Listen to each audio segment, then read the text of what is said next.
Hi friends, तो आज हम लोग क्लास 7 के विज्ञान को पढ़ेंगे। तो इस चैप्टर का नाम देखिए, इस चैप्टर का नाम है रेशों से वस्त्र, फाइबर टू फैब्रिक, पार्ट 5 है। ठीक है, तो चलिए स्टार्ट करते हैं चैप्टर को।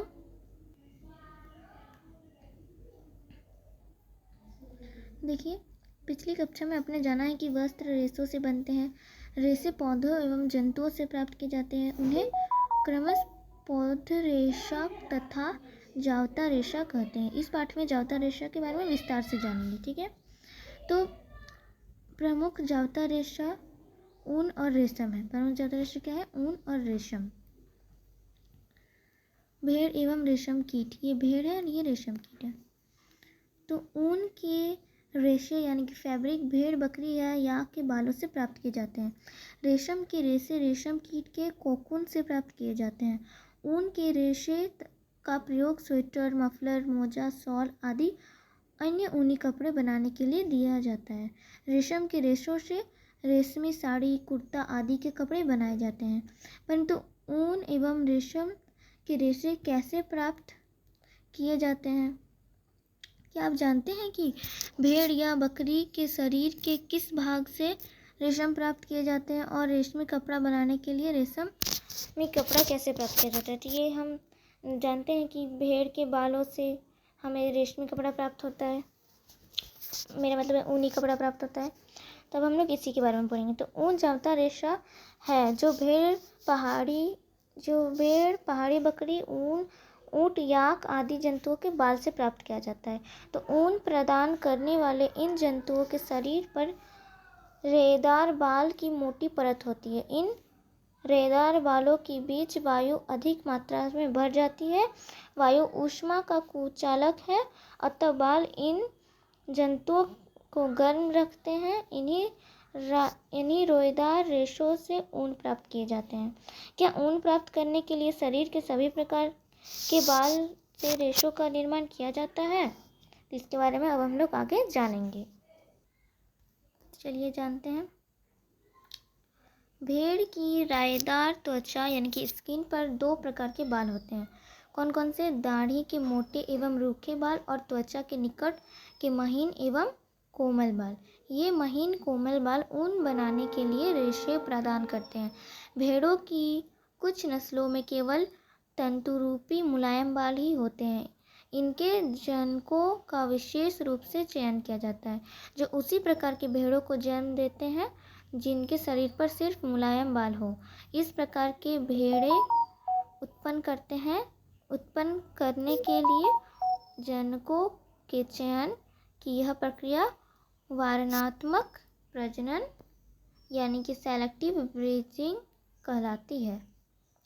हमारे देश के विभिन्न भागों में भेड़ों की विभिन्न नस्लों को पाला जाता है। ऊन उत्पन्न करने वाले भेड़ की कुछ नस्लें के नाम उनसे प्राप्त रेशों की कोटि एवं उनसे प्राप्ति स्थान के नाम निम्नलिखित सारणी में अंकित है। ये देखिए, यहाँ एक सारणी दी हुई, यहाँ पर लिखा हुआ है सब कुछ। तो ऊन उत्पन्न करने वाले भेड़ों के नस्ल का नाम दिया हुआ है। ऊन की गुणवत्ता और राज्य जहाँ पाई जाती है। लोही ये नस्ल का नाम है, लोही। और ऊन का गुणवत्ता ये देखिए, उत्तम कोटि का ऊन, और राजस्थान पंजाब में पाया जाता है। रामपुर बुशायर भूरी ऊन और उत्तर प्रदेश हिमाचल प्रदेश में पाया जाता है। नाली दरी की ऊन और राजस्थान, हरियाणा और पंजाब में पाया जाता है। बरखवाल शैलों के लिए ऊन जमुई और कश्मीर में पाया जाता है। पानवाड़ी होजरी के लिए गुजरात, मरखवड़ी मोटा ऊन गुजरात में पाया जाता है। ठीक है, चलिए आगे देखते हैं। आगे ऊन प्रदान करने वाले जंतु, तो ऊन प्रदान करने वाले जंतुओं के बारे में हम लोग पढ़ेंगे। चलिए स्टार्ट करते हैं। तो हमारे देश के विभिन्न भागों में पाए जाने वाले विभिन्न नस्लों भेड़ों के बाल प्राप्त ऊन का उपयोग किया जाता है। हालांकि बाजार में भेड़ों के ऊन ही ऊन का एकमात्र स्रोत है। तिब्बत और लद्दाख में याक का ऊन प्रचलित। बकरी के बालों से भी ऊन प्राप्त किया जाता है। अंगारो नस्ल की बकरी से अंगोरा ऊन प्राप्त किया जाता है। अंगोरा बकरी हमारे देश में जम्मू एवं कश्मीर पहाड़ी क्षेत्रों में पाई जाती है। इतना आप समझ गए। आगे देखते हैं। ये देखिए, ये याक है, ये ऊँट है। ये देखिए, ये इस प्रकार का ऊँट है। इसी ऊँट के ऊनों से इन बकरियों की त्वचा के निकट मुलायम बाल यानी कि फर होते हैं, जिससे शॉल बनाई जाती है।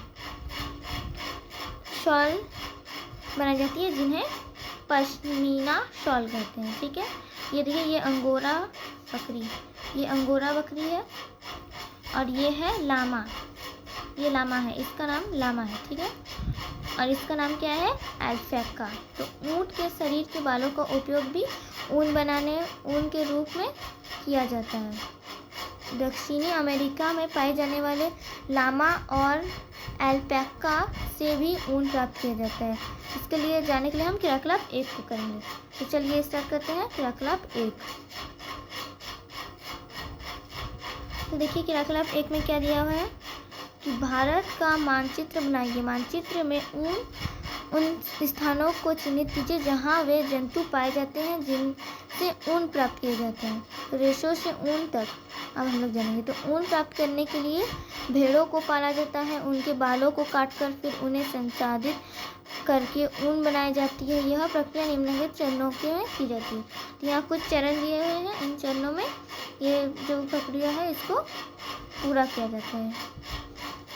भेड़ पालन और प्रजनन, raising and breeding of sheep. यदि आप जम्मू और कश्मीर, हिमाचल प्रदेश, उत्तराखंड, अरुणाचल प्रदेश और सिक्किम की पहाड़ियों तथा हरियाणा, पंजाब, राजस्थान और गुजरात के मैदानों की यात्रा करें तो आप गड़ेड़िया को अपने भेड़ों के झुंड चरने के लिए ले जाते देख सकते हैं। यहाँ अगर आप इस जगह में जाएंगे तो आप देखेंगे कि जो चराते हैं वो कैसे चराते हैं, किस प्रकार चराते हैं, ये आप देख सकते हैं। ठीक है। तो भेड़ शाकाहारी होते हैं। ये वे घास एवं पत्तियाँ खाना पसंद करते हैं। तो भेड़ पालने वाला उन्हें हरे चारे के अतिरिक्त दाल, मक्का, ज्वार, खली यानी कि बीज में से तेल निकला लेने के बाद वाला पदार्थ जिसे खली कहते हैं। ठीक है, खिलाते हैं। तो गर्मियों में गडेरिए अपने भेड़ों को घास चराने के लिए पहाड़ियों पर ले जाते हैं। बरसात के प्रारंभ होने पर वे अपनी भेड़ों को निचली पहाड़ियाँ या समतल भूमि पर ले जाते हैं। यहाँ उनके चरने के लिए घास उपलब्ध होती है। जड़ों में भेड़ों को घर के अंदर रखा जाता है तथा उनको पत्तियों, अनाज और सूखा चारा खिलाया जाता है। तो जब पाली गई भेड़ के शरीर पर बालों की घनी वृद्धि हो जाती है तो ऊन प्राप्त करने के लिए उनके बालों को काट लिया जाता है। रेशों को ऊन में संसाधित करना। अब हम लोग पढ़ेंगे कि रेशों को ऊन में कैसे संसाधित किया जाता है। प्रोसेसिंग ऑफ फाइबर टू वूल। तो स्वेटर बुनने अथवा शॉल आदि बनाने के लिए उपयोग की जाने वाली ऊन का उत्पादन निम्नलिखित चरणों में पूरा होता है। तो इसको निम्नलिखित चरणों में पूरा किया जाता है। चरण 1 हम लोग देखेंगे। अब ऊन की कटाई, कटिंग ऑफ वूल। ऊन की कटाई सबसे पहला चरण हमारा है। तो भेड़ के शरीर के बाल के साथ साथ उनकी चमड़े की पतली परत को काटकर अलग हटा लेने की प्रक्रिया ऊन की कटाई कहलाती है। तो भेड़ के शरीर से जो बाल को काटकर अलग किया जाता है उसे क्या कहते हैं? ऊन की कटाई कहते हैं। तो भेड़ के बाल काटने के लिए उसी प्रकार की कैंची या मशीन का प्रयोग किया जाता है जैसे नाई बाल काटने के लिए करते हैं। तो नाई जैसे बाल काटने के लिए अपने तरफ बाल कटाई होगा तो उसमें नाई जो कैंची का इस्तेमाल करता है या फिर जो मशीन का इस्तेमाल करता है उसी मशीन या कैंची का इस्तेमाल जो ऊन के बालों की कटाई है उसको भी करते हैं। तो सामान्यतः भेड़ों के बालों की कटाई गर्मी के मौसम में की जाती है ताकि भेड़ पर बालों का सुरक्षित आवरण के ना रहने पर उन्हें मौसम की वजह तकलीफ ना हो। तो गर्मी के दिनों में ही उनके बाल काटे जाते हैं क्योंकि अगर ठंड के दिनों में काटे जाएंगे तो वो ठंड से मर जाएंगे तो उनको तकलीफ होगी। तो ठंड के अगर उनके बाल नहीं रहेगा तो वो ठंड से मर भी सकते हैं। तो इसलिए उनका बाल कब काटा जाता है? गर्मी के दिनों में। तो उनकी कटाई की प्रक्रिया भेड़ को कोई कष्ट नहीं पहुंचाती है क्योंकि उनके शरीर के चमड़े की सबसे ऊपरी परत मृतप्राय होती है। हमारे बालों की तरह भेड़ के बाल भी पुनः बढ़ते हैं। बढ़ जाने पर बाल की दोबारा कटाई की जाती है। अब हम लोग चरण 2 पढ़ेंगे यानी कि अभिवार्जन या मंजाई यानी कि उसे धोते हैं, साफ कैसे करते हैं इसको जानेंगे। तो त्वचा सहित देखिए बच्चों, अभी मुझसे एक मिस्टेक हो गई, वो मैंने वीडियो बंद कर दिया और मैं बोल रही थी और वीडियो बंद हो गया था। तो अभी मुझे अब समझ में नहीं आ रहा है कि मैंने कहाँ पर छोड़ा था, तो इसलिए मैं यहाँ से पढ़ाना स्टार्ट करती हूँ। आप सब देखिए, उनकी कटाई की प्रक्रिया भेड़ को कोई कष्ट नहीं पहुँचाती है, क्योंकि उनके शरीर के चमड़े की सबसे ऊपरी परत मृदमय होती है। हमारे बालों की तरह बाल भी पुनः बढ़ते हैं। बढ़ जाने पर बाल की दोहराई कटाई की जा सकती है। तो अब हम लोग पढ़ेंगे चरण 2 यानी कि अभिवार्जन मरजाई। तो त्वचा सहित उतारे गए बालों को टंकियों में डालकर अच्छी तरह धोया जाता है, जिससे उपस्थित चिकनाई, धूल, गंदगी निकल जाए। इस प्रक्रिया को अभिवार्जन कहते हैं। तो उसको टंकी में अच्छे से डालकर उसका अच्छे से जो उसमें धूल होती है, गंदगी होती है, बदबू जो आती है, तो वो सब मिट जाती है। अच्छे से टंकी में डालकर धोया जाता है। तो आजकल अभिवार्जन मशीन के द्वारा भी किया जाता है। तो आजकल उसको मशीन के द्वारा भी किया जाता है। तो अब हम लोग पढ़ेंगे चरण 3 यानी कि छटाई। अब उसमें कुछ छोटे बाल होते हैं, कुछ बड़े, कुछ पतले, कुछ मोटे, उसको छाँटते हैं। उसको छाँटते कैसे, अब हम लोग ये पढ़ेंगे, यानी कि सॉर्टिंग। तो अभिमार्जन के बाद बाल सहित चमड़े से विभिन्न प्रकृति के बालों की छटाई की जाती है। इसके लिए रोएदार बालों को कारखानों में भेज दिया जाता है, जहां विभिन्न गठन वाले बालों को छांटा या पृथक किया जाता है। तो हम लोग पढ़ेंगे, देखिए हम लोग पढ़ लिए कैसे छांटा जाता है, कैसे पृथक किया जाता है। तो अब हम लोग पढ़ेंगे कि धोना, सुखाना, उसको धोते कैसे और सुखाते कैसे। ठीक है, चरण 4, तो धोना या सुखाना, वॉशिंग एंड ड्राइंग। तो अब छोटे छोटे रेदार, जिन्हें बर कहा जाता है, को चुनकर बालों से बाहर कर दिया जाता है। ये वही बर हैं जो कभी कभी आपके स्वेटर पर एकत्रित हो जाता है। आप जब भी ठंडी के दिन में स्वेटर पहनते हो तो आप देखेंगे छोटे छोटे जो है थोड़ा सा स्वेटर में रह जाता है, कुछ छोटा छोटा दिखता है आपको, छोटा छोटा दिखेगा फुफुंदी जैसा, तो उसे हम लोग क्या कहते हैं, बर कहते हैं। तो इसके बाद रेशों को फिर से धोया जाता है और अच्छी तरह सुखा लिया जाता है।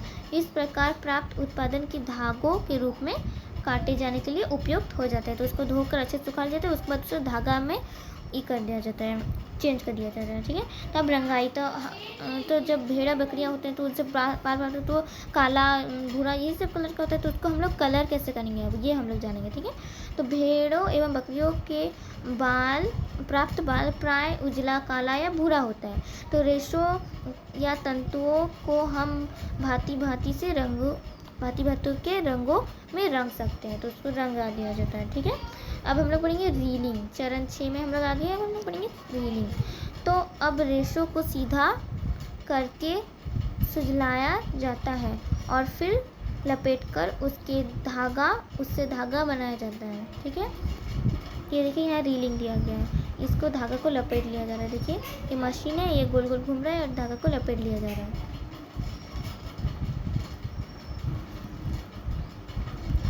तो चलिए अब हम लोग आगे बढ़ते हैं। लंबे रेशों को काटकर स्वेटर के लिए ऊन बनाने के लिए किया जाता है और छोटे छोटे धागों को कतार में ऊनी कपड़े बनते हैं। ठीक है, तब हमें यहाँ इतना हो गया। अब हम लोग पढ़ेंगे रेशम यानी कि सिल्क। रेशम स्टार्ट करते हैं। तो रेशम एक अन्य प्रकार का जावता रेशा है, जिससे रेशम कीट से प्राप्त किया जाता है। रेशम किससे प्राप्त किया जाता है, ये एक जावता रेशा, ये जानवर से प्राप्त होता है, तो इसे रेशम कीट कहते हैं। रेशम कीट से प्राप्त किया जाता है। ओके, तो रेशम के कीट रेशम के रेशों से बनते हैं। रेशम प्राप्त करने के लिए रेशम के कीट एक प्रकार का कीड़ा होता है, रेशम कीट एक प्रकार का कीड़ा होता है, को पाला जाता है। इस प्रक्रिया को रेशम कीट पालन कहते हैं। तो जो कीट को पाला जाता है उसे रेशम कीट पालन कहते हैं। तो रेशम कीटों को रेशम कैसे प्राप्त करते हैं, इसे जानने के लिए पहले आपको रेशम कीट के जीवन चक्र यानी कि लाइफ साइकिल के बारे में जानना आवश्यक है। तो देखिए बच्चों, आज के लिए इतना ही। नेक्स्ट वीडियो में हम आगे करेंगे। और अगर आपको ये वीडियो अच्छा लगे तो लाइक शेयर और सब्सक्राइब जरूर करें। पार्ट 4 का ये पार्ट 1 वीडियो था और पार्ट 2 वीडियो मैं आपको जरूर करेंगे। और आपको ये वीडियो अगर अच्छा लगे तो लाइक शेयर और सब्सक्राइब कीजिए, और कोई भी प्रॉब्लम हो तो कमेंट जरूर कीजिए। और सब्सक्राइब करने के बाद बेल आइकन दबा दीजिए, जिससे हमारे चैनल की जो भी वीडियोज़ है वो सबसे पहले आपके पास पहुँचेंगी। ओके, तो आज के लिए इतना ही। नमस्कार।